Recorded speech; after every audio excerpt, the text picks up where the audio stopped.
Norman Rockwell Museum is proud to present a special exhibition, Snow White and the Seven Dwarfs, the creation of a classic, featuring over 200 works of art that made the animated film a masterpiece. On view June 8th through October 27th at Norman Rockwell Museum in beautiful Stockbridge, Massachusetts. Visit nrm.org for more details. It's really a pleasure to welcome Libby Garrison, who is the Director of Marketing and Communications at the Walt Disney Family Museum. And I'd like to invite Libby to say a few words if she would. Thank you. I am so pleased to be here. As Stephanie mentioned, I'm the Director of Marketing and Communications. Thank you. At the Walt Disney Family Museum. And for those of you who haven't been to San Francisco lately, the museum was founded and organized by Diane Disney Miller, who's Walt's daughter, and her 7 children. Not like the 7 Dwarfs, but her 7 children. And we have been open since October of 2009, so we're fairly new museum on the cultural landscape of San Francisco. I'm thrilled to be here to experience this exhibition. This exhibition was the very first major special exhibition that the Walt Disney Family Museum organized and hosted, and so it's absolutely a thrill to see it tour to the Norman Rockwell Museum, and I'm so happy to be here. It was an absolute pleasure to work with Lelia Smith, our curator, and you'll hear from her shortly.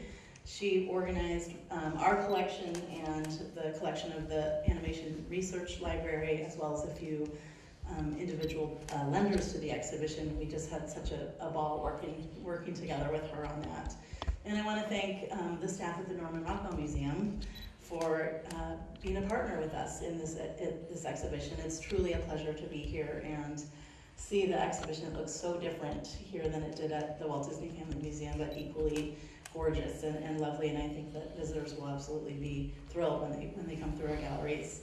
So thank you, Stephanie and Lelia, and welcome everybody, and I'm here if you have any questions about the Walt Disney Family Museum afterwards. Thank you very much. It's a great pleasure to introduce a very integral person to the Snow White film, our special guest, Marge Champion. As some of you may know, Marge was actually the model for the beautiful dance scene where Snow White is actually dancing with the dwarfs. And there is footage of Marge here in the exhibition. It's actually in the far gallery where you can see her in costume actually acting out the movements so that the animators could get a sense of what it was really like to see someone dance, to see the movement of the clothing and the arms and the facial expressions. And she is just so beautiful and graceful in that part. And of course, you know that Marge is an extraordinary actress, a choreographer, a dancer, and we are so honored that she's here this weekend with us. Thank you for joining us, Marge. Thank you. Well, it's a great pleasure to be here. I've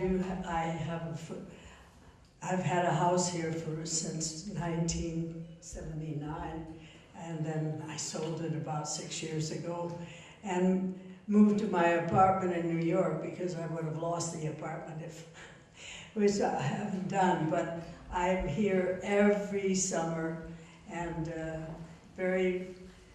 I love living in the Berkshires in the summertime, not so much in the winter now that I'm almost 94 years old. So it's a great pleasure for me I would love to answer questions and also tell you a little bit about working at the age of 14 and 15, not only on Snow White, but also on the Blue Fairy and Pinocchio, and the hippopotamus in Fantasia, that I really still identify with very much. You can read about that in Mindy Aloff's book called Hippo in the Tutu. And it's all about actually animated dancing, which very largely had live action models, as I was for Snow White. They would show me the storyboards, but I really improvised everything that Snow White did, including the lip syncing to Adriana Castellotti's voice. Her father also was a singing teacher. My father was a very well-known dancing teacher, and he was also my instructor because he had the largest dancing school in Los Angeles at that time, and really taught. He was known as the dancing teacher to the stars. So I had a very good upbeat. I also had a British background, which made I had certain things that I had to do besides study dancing. And once it was when somebody would ask me how do you do, and I had to take my skirt, pick it up, make a curtsy, and say nicely thank you. And at the dinner table, when I wanted to be excused, I didn't say I was full. I had to say, I've had an elegant sufficiency, and I would like to be excused. So that kind of training gave me another. The other girls who had auditioned were all very good dancers and about the same age, but I think I had one up on them because I had a British father, dancing teacher, mentor, and I had to be very polite. And that also gave me an ease when I was dancing with the dwarves and holding my dress up, or it was just a very happy thing that happened for me.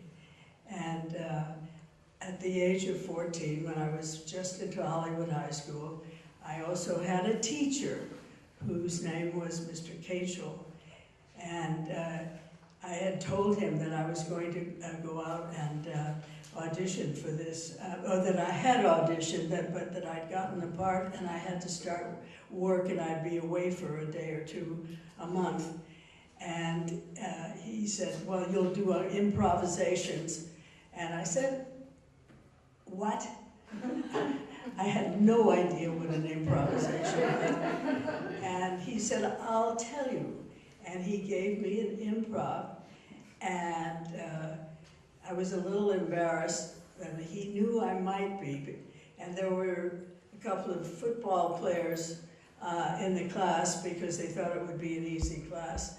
And so he gave me so that I would get over any nervousness I might have when they would show me the storyboards. And I did an improv in front of the class, and everybody laughed because I was picking out daisies and doing all sorts of stupid things. And it really was a series of good luck for a 14-year-old, just 14-year-old girl who had had no actual acting experience and certainly didn't know how to lip sync, but I soon learned. And that stood me in very good stead when Gower, my husband, and I went to MGM and Showboat and Lovely to Look At and Everything I Have Is Yours. We did 2 pictures a year for 5 years at MGM. And I was able to lip sync to my own voice because I did have a voice and I studied voice, but it was very interesting that I already knew how to lip sync, which is not easy to do. It's a great pleasure to introduce you to Lelia Smith, who is the creative director at the Walt Disney Animation Research Library. Lelia has actually had a very wonderful career in the museum field. She's worked at the Natural History Museum of Los Angeles County, the Arm and Hammer Foundation, and in addition to that, Sotheby's Park Renee in Los Angeles. She did a beautiful job organizing this exhibition, and we appreciate your welcoming us. Thank you. She has a little Thank you. Oh. Thank you, Stephanie. It's such a pleasure to have been invited with the Walt Disney Family Museum to collaborate on this exhibition. You know, it's hard for all of us to imagine that there was a time when colorful feature-length animated films were not commonplace. But indeed, that was the case in 1937 when Snow White premiered. It was Walt Disney's first feature-length animated film, and it was the first feature-length animated film to use the Technicolor process. Now, if Walt had listened to all his critics, who called this his folly, and not made the film, there's no doubt that the development of animation would have been delayed for a significant amount of time. But Walt was such an extraordinary individual, possessed with enormous creative vision and the courage to persevere in the face of adversity.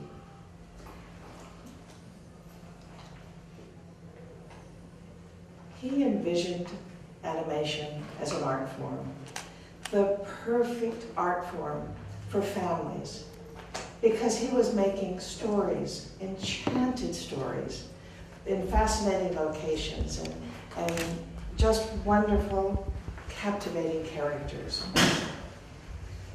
Not only did Snow White establish a new standard for animated films, it required the assembly of a great staff that would stay around afterwards to help with the next film.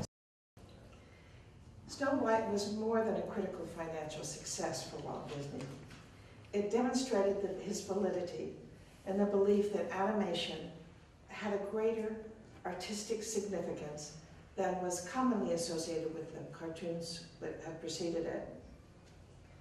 This exhibition will compare Walt Disney's telling of Snow White and the Seven Dwarfs with the most commonly known versions, which were by the Grimm brothers.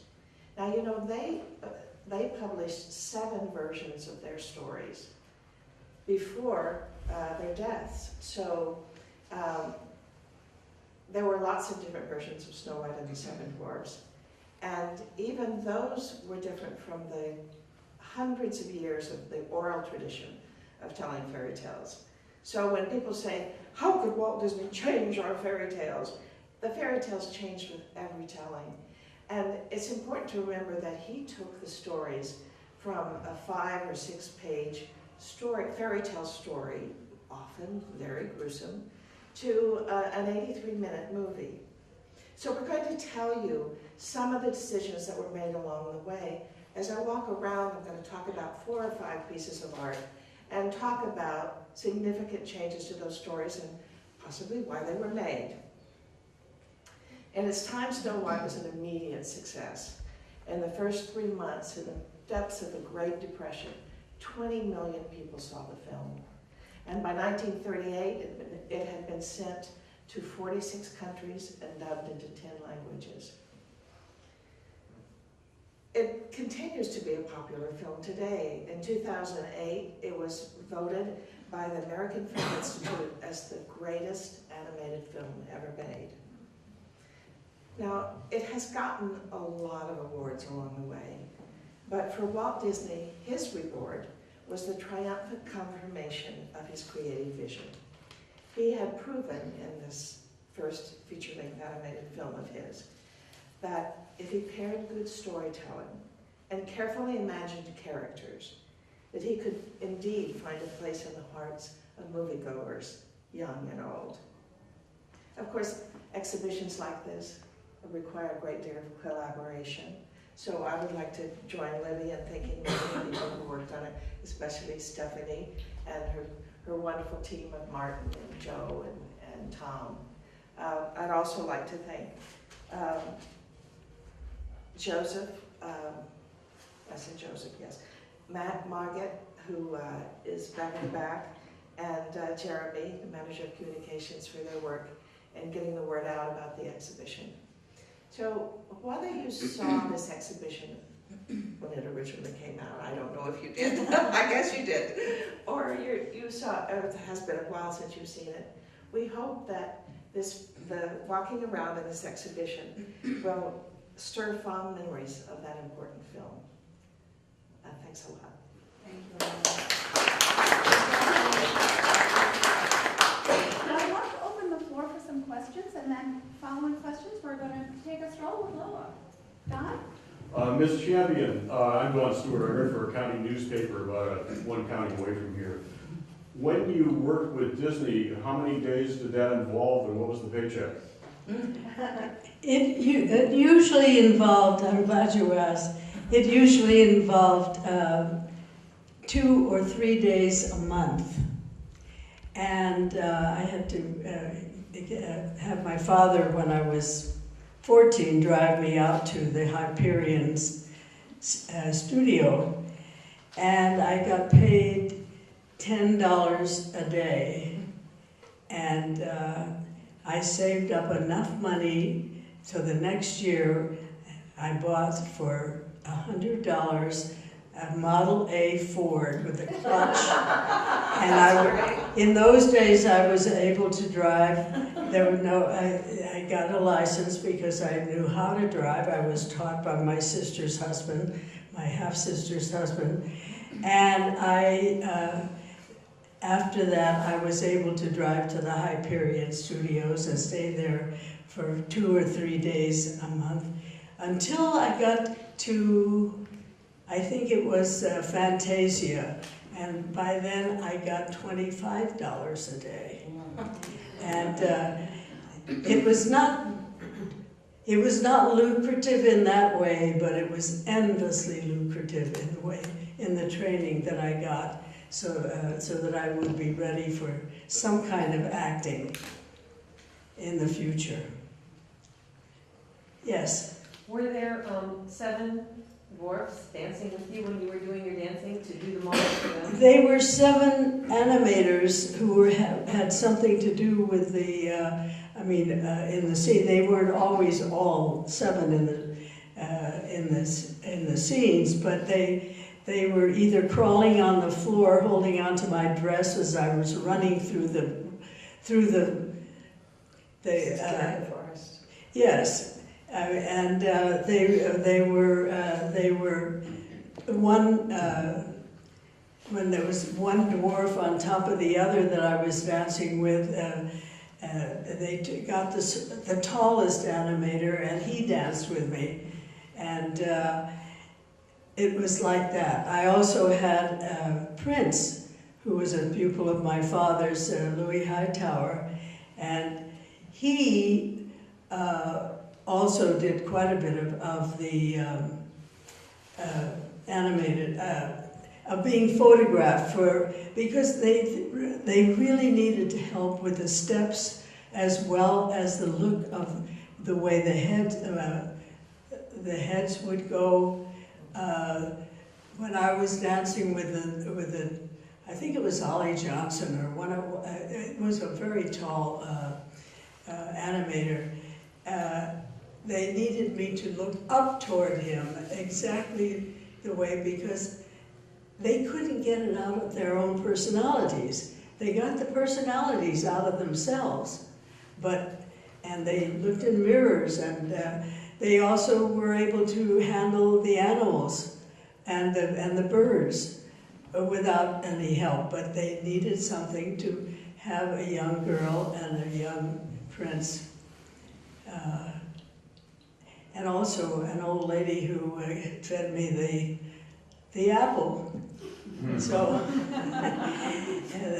that was another person with a nose. So we never asked questions. We just found ways of answering what they needed. Let me just say one more word about that, if I may, Marge. Mm-hmm. And that is, the reason this was so important is that before the making of Snow White and the Seven Dwarfs, the animators had primarily made gag-filled shorts, 6 to 9 minutes, with animals. And an animal moves very differently than a human being. I mean, human beings have elbows and things that you need to show in order for the character to look like a real human being. So by watching a dancer, like Marge, They could see, you know, how delicately a person can move, the way her skirt turns, the way the belly moves for the dwarves. You know, if you're a heavy-set dwarf and you've got a little extra there, how does that move?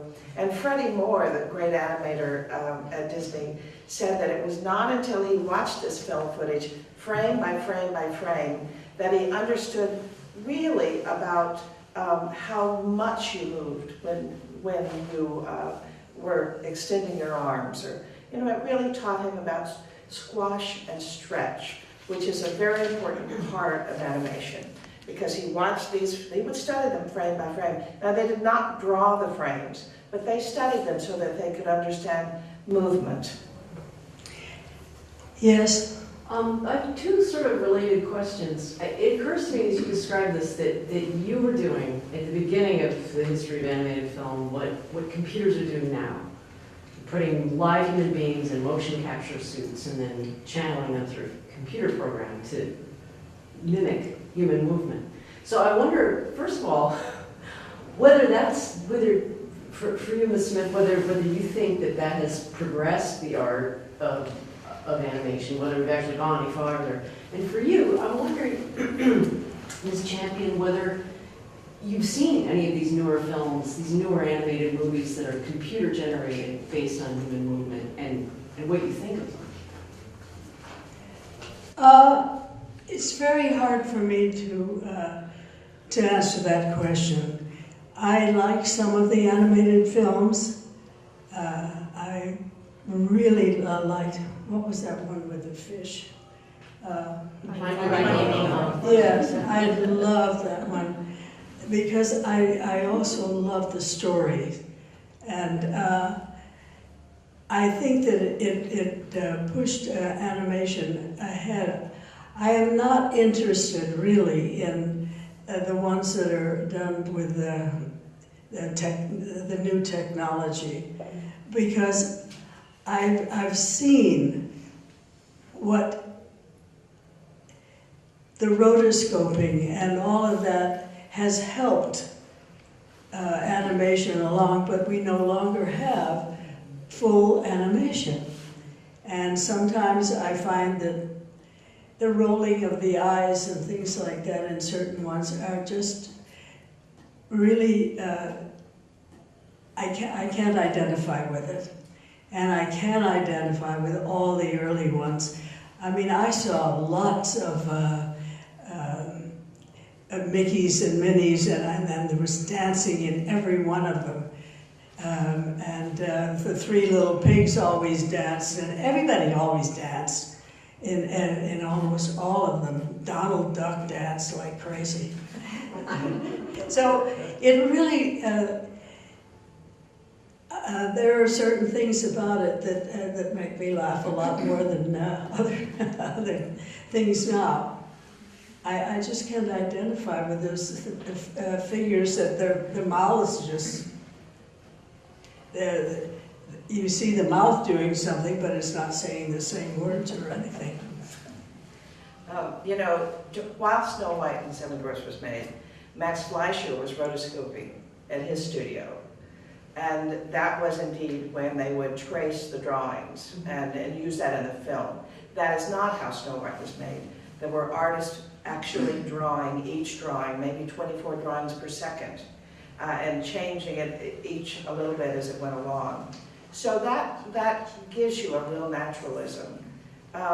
Today, some of the studios use a much more advanced version of rotoscoping, and it works for them.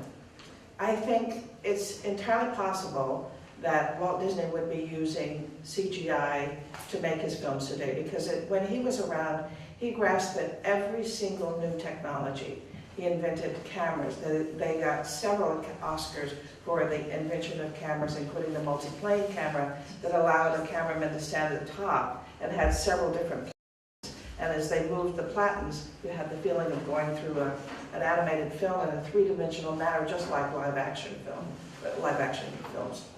So I think there's a possibility, a good possibility, that Walt Disney would be using technology. And I think the reason that so many studios are using technology is that it gives you a lot of ability to do things that couldn't be done, would be labor intensive to do otherwise. For instance, I don't know how many of you saw Tangled, but it was long hair, and it was much easier to do that with using technology and the way they make the animated films. But I think there is great validity in making films by hand as well. Disney right now makes a few things by hand, shorts. Princess and the Frog was the last animated film in which we animated all the characters. But I don't think that we will exclude hand-drawn animation. I think there's a good possibility we'll continue to use it. Both have validity. Yes? Lila, I may be the only person in the room who took a course with the supervising animator, Hamilton Lusk. And that was traumatic enough as an experience that I still wake up screaming. We can talk about it later. I just had some quick questions. I was trying to boilerplate understanding. This is the first American animated cartoon, because there's 5 that precede this. This is the first cell feature-length animated film. There have been some animated films, 2 or 3 made in Europe and such, but they were not on the level of this. This is Walt Disney's first feature-length animated film. And it was the first to use cells, which was an extremely labor-intensive way to make films, but it made beautiful films. So is there a definite cost as to the budget and what the first year profit was? Those figures are all available, you know, I just don't know them anyway, but yes, it was an extraordinary amount of money when Walt Disney made the film. Extraordinary amount of money, and it required him to make a lot of personal sacrifices, and if Bank of America had not continued to loan us money, the studio probably wouldn't exist. But they saw the beautiful film, and they continued to support the studio financially until it got up on its feet as a result of the making of the film. But because of the cost overruns, Disney was at one time thinking about calling it Frankenstein?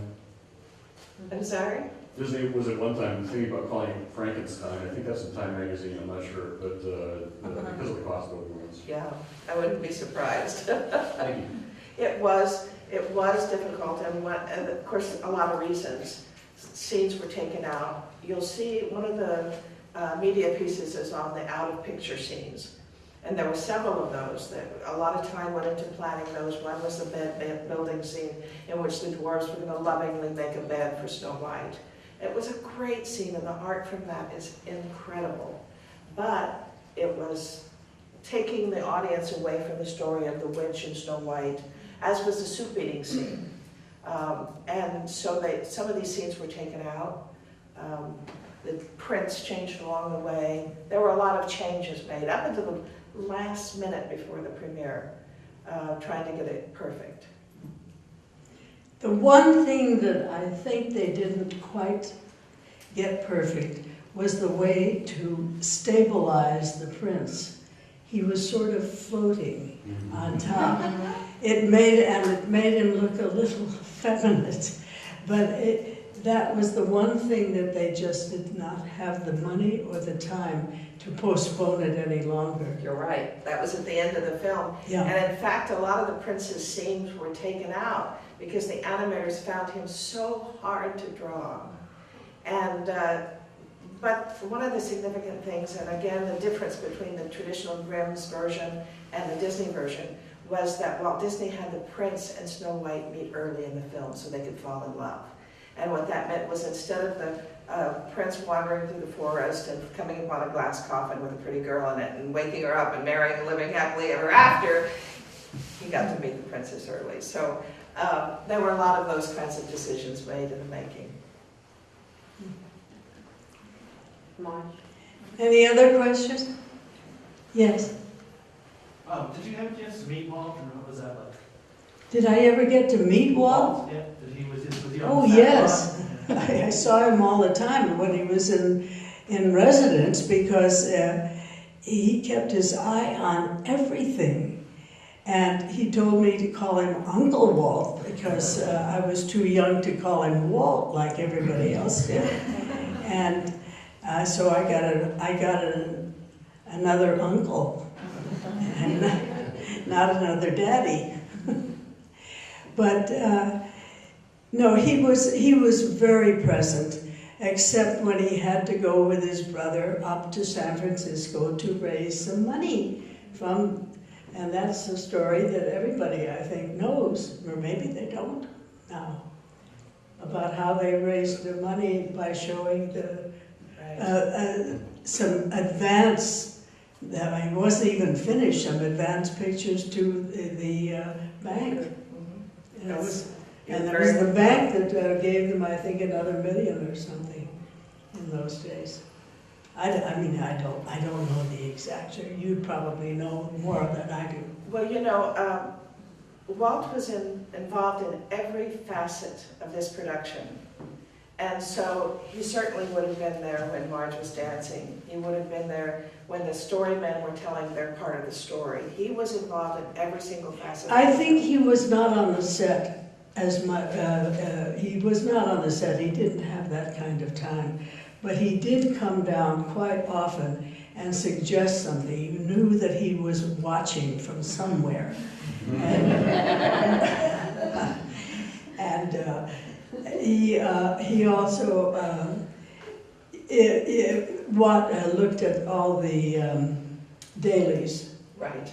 And everybody else looked at the dailies too, because we went during lunchtime. We would go to the theater and take our brown bag lunches and sit there and watch Mickey Mouse doing something else, because they were still making Mickey and Minnie. Absolutely. At that time. Did you work with Adriana Castellati, or did you just work with recordings of her voice? I didn't hear that. Oh. Did you work with Adriana Castellati? Not really. Adriana had done almost all her work. I don't remember if there was an extra song put in, but because I wouldn't have known about that anyway. But she never came to the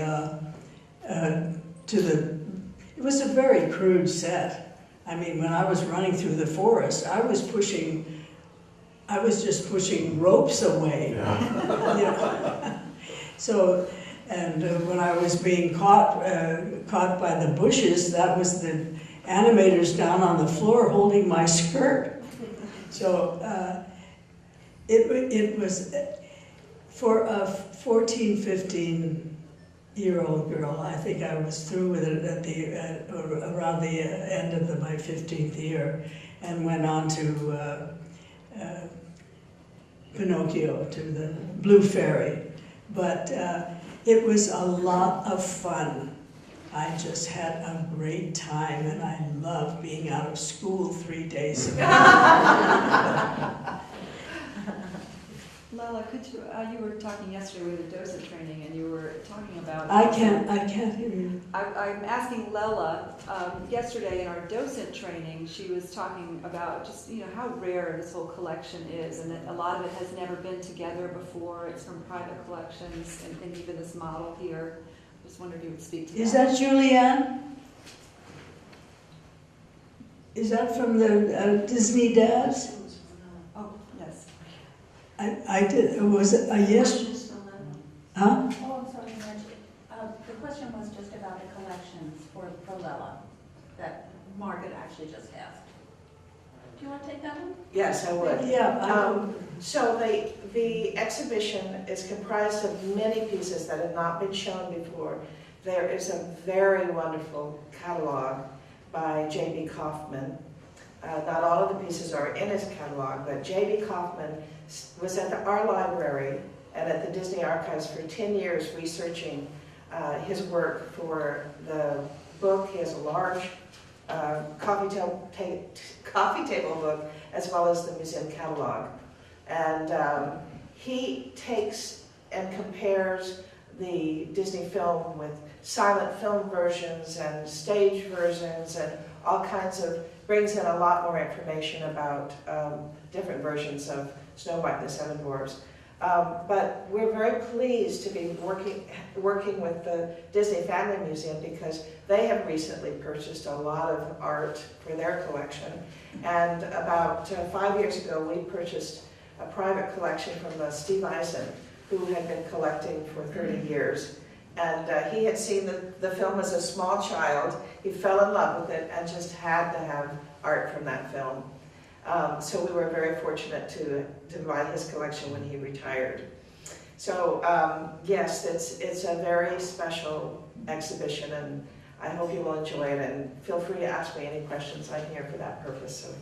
So. Any other questions? Oh, Don. Viola, when this film came out, it was controversial because a lot of people, including Benjamin Spock, thought small children perhaps should not be viewing it. Could you just speak to that? I would love to. Sure. Walt Disney was making family entertainment, and he was making a film of one of his very favorite fairy tales. He has a nice quote about when he used to sit on his grandmother's knee and she would tell him fairy tales, and those characters became as real to him as his friends at school. He loved the fairy tales. But he knew that this film was a little frightening, and he wanted to make it believable, so it is frightening. And he was quoted at the time as saying that children younger than 6 or 7 probably shouldn't see the film. And as a matter of fact, in Great Britain, they put up a warning, not for children, on at the movie theaters. But it was not till Queen Elizabeth, who was then the princess, and her sister saw the film, and they turned out okay, that they then released it for the public to watch without restriction. So I think people were impressed and sort of aware of the frightening nature of the film, but it was part of the story, and it certainly was less gruesome than the original story. You remember that in the Grimm's version, that Snow White was 7, and it was her mother, the queen, who decided that she was going to kill her daughter because the mirror had said that there was one more fair than she. So the writers and Walt Disney decided they would make that a stepmother, thereby making life hell for every stepmother. I can tell you that's true. I've been a stepmother. But that also that Snow White should be a little bit older. And someone asked Walt Disney, how old should Snow White be? And Walt Disney said, well, she should look old enough to get married. So, yes. A question for Libby. Can you talk about what was going on in Walt's life during this point in time? This is around the time he was having his first child, is that correct? And what did it mean in terms of his family that he was taking such a risk to make this movie? Well, Lelia can probably talk a little bit more in depth about that, but Diane, Walt's daughter, I know has a story. She was 4 or 5 when the movie came out, and she likes to say that when she first saw it, she ran out of the movie theater in terror. But after the movie was over, she knew that it was fine and it was just a movie, and so that Walt could continue. But I think that in the 30s was a very, very busy time for Walt, and he worked a lot, but was also a family man, and I think it's hopefully had a pretty good work-life balance, and Diane created the museum to celebrate all of the things Walt did in his personal and professional life, and the museum really tells the story of Walt's life from birth to death through his personal journey and his professional journey through photographs and family videos and personal belongings. So you really get a great sense of who he was as a man and a father and a grandfather and an individual, while at the same time he was working on all of these films, starting with the birth of Mickey and Snow White, and then on to Bambi and Pinocchio and Fantasia. And so I would love to show you the museum if you come to San Francisco to get a really rich sense of who he was. I wonder if you might tell him about the Christmas video when Walt created the playhouse for Diane and the kids. Maybe you could talk. Okay. There's a wonderful first video I saw at the house, where Walt Disney had a dollhouse made for his kids. Now, I would have loved to have Walt Disney for a dad myself, but he had a telephone in the house. And it shows Diana, a little tutu, dancing around her playhouse. And he called and said, "How do you like your house?" And she says, "Oh, it's okay," and hangs up the phone. but he was, I think that was one of the greatest part about me working on this exhibition, was getting to know Diane and understanding the love that she feels for her father and her great affection for the family life that they had together. He drove her to school every morning, and he came home at night, sometimes late, but he would talk about the films that he was making, he would talk about his work. And the family was very caught up in this, even though she tells as a young child, she knew that there was a man named Walt Disney, but it took a while for her to understand that was her dad. So it was another man by the name of Walt Disney. So, you know, they had a very normal family life. Except that every once in a while, you know, they did things like use movie cameras, which were, I guess, unusual for the time and that sort of thing. I'll just comment that Norman Rockwell actually drew Diane Disney Miller and her sister Sharon beautiful portraits of them when they were young girls, and he sent them to the Disney family. So And they are I on believe view. that they are on Yep, they are on view in our museum. Yeah. How long was production on this film? How long did it have years to make Snow White? Or? 4 years. 4 4 years. years. Mm-hmm. And how long was your participation, Marge? How many did you work on the film? I think it was about 1.5 years, maybe closer to 2, but it was over a period of time. And I really grew up pretty fast, because I actually, a month before I was 18, I married Art Babbitt for about 15 minutes. One of the animators from Disney. Yes, he was one of the animators, and his best friend was Bill Tytla and Adrian, and in years later when I was in the East, because they left during World War II, the Tytlas did, and went back to, because they were afraid that the Japanese were going to attack the West Coast. I wasn't afraid, because my father had this big dancing school, and by the time I was 15, I had some Japanese girls come twice a week after school to dance and to learn to dance. They went 2 or 3 times a week to Japanese school after American school. And then one day they came and said that they would not be back because they had to go to the camps.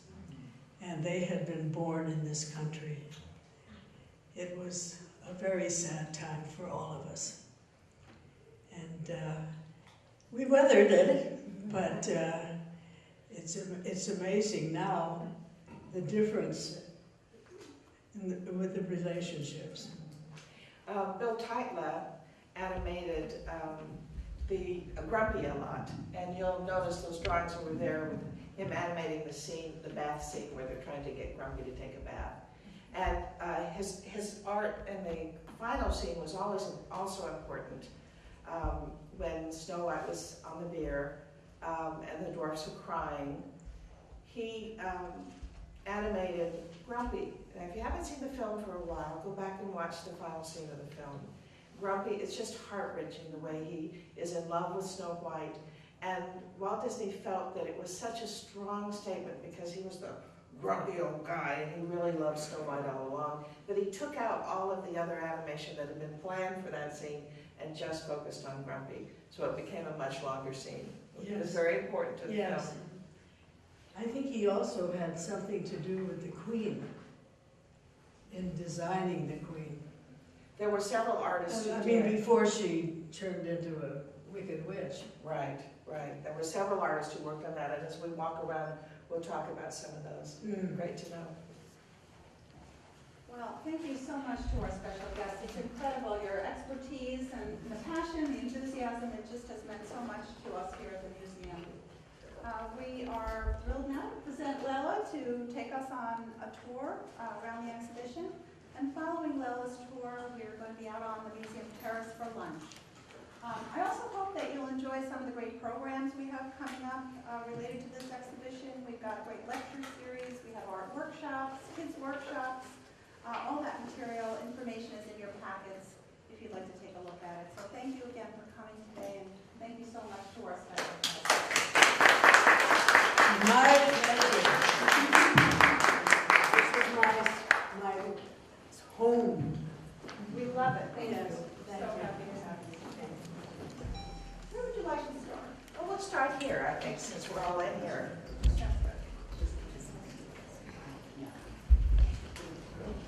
Yeah. And I'll try to keep it brief. I know you have busy lives, but if anyone of you wants to stay longer, I'm glad to be here. I wanted to start by talking a little bit about the dwarfs.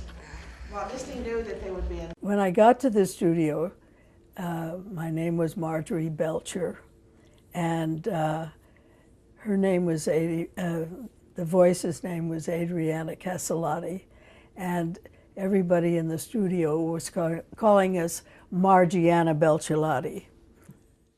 It really gave me a sense of being in a movie without actually being on film, which pleased my father because he wanted me to have graduated from high school. He didn't mind me being in his ballets in the summertime. We also did the Hollywood Bowl and the Redlands Bowl, but those were things where he could keep his eye on me. At the table, if I wanted to be excused, first of all, you couldn't have your elbows on the table, but if I wanted to be excused, I had to say, I've had an elegant sufficiency, may I please be excused. And I think that also gave me a sense. I didn't think it was silly or anything. It pleased my father, and that's the way he brought me up. It worked for me. Because all the other girls, there must have been about 200 girls who auditioned for it. They were wonderful dancers, or they looked right for the part, some of them, but they hadn't had that training that I had, which didn't embarrass me at all. It was part of my growing up.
Song about never saying never and never being told what you can or cannot do. This is one of us.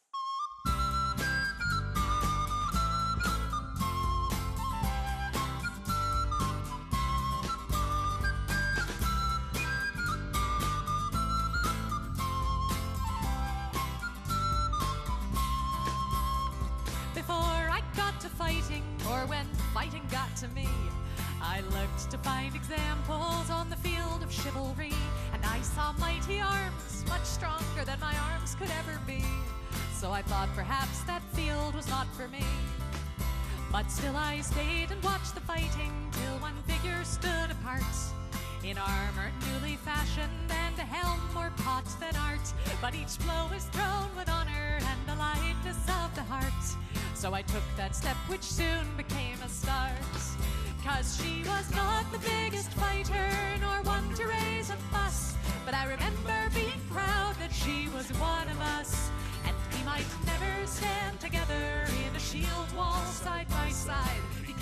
her I lift my sword with pride.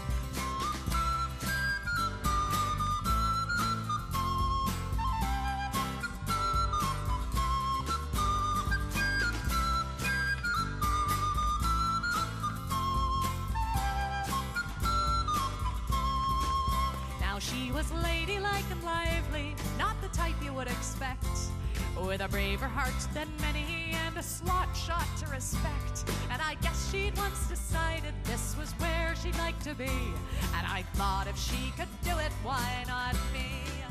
'Cause she was not the biggest fighter, nor one to raise a fuss, and I remember being proud that she was one